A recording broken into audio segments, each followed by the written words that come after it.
ওম নমঃ শিবায়। মহাদেব হলেন ত্রিদেব ব্রহ্মা বিষ্ণু মহেশের অন্যতম প্রধান। সৃষ্টির আদিকাল থেকে মহাদেব আছেন।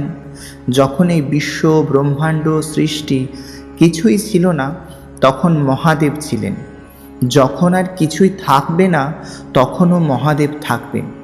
মহাদেব যত অল্পে সন্তুষ্ট হন, তা আর অন্য কোনো দেবদেবী হন না। মহাদেবের উপাসনা দেব দানব মানব সকলেই করেন। তিনি সকলকে সমান চোখে দেখেন, সকল ভক্তের মনস্কামনা পূর্ণ করেন। শ্রাবণ মাস মহাদেবের মাস।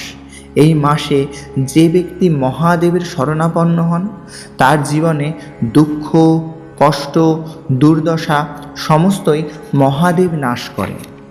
আসুন জেনে নিই মহাদেবের সর্বশ্রেষ্ঠ মন্ত্র, যা উচ্চারণ করলে মহাদেবের কৃপায় অসম্ভব সম্ভব হতে পারে। মহাদেবের এই মন্ত্রটি যে ব্যক্তি প্রতিদিন একবার উচ্চারণ করে, তার দুঃখ দুর্দশা নাশ করার পাশাপাশি ভক্তের মনের সমস্ত ইচ্ছা পূর্ণ করেন মহাদেব। আমরা সকলেই জানি মহাদেব একটিমাত্র বেলপাতায় সন্তুষ্ট হন।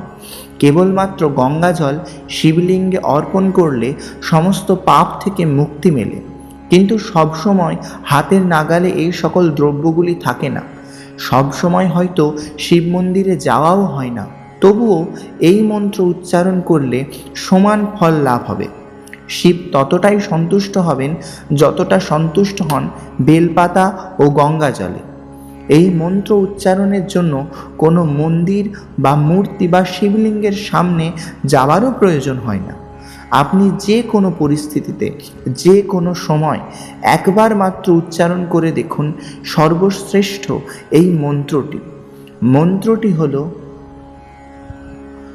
ওম কর্পূরগ্বারম করুণাবতারম সংসারসারম ভুজকেন্দ্রহারম সদা বসন্तं হৃদয়ারবৃন্দে ভবং ভবানী সহিतं নমামি।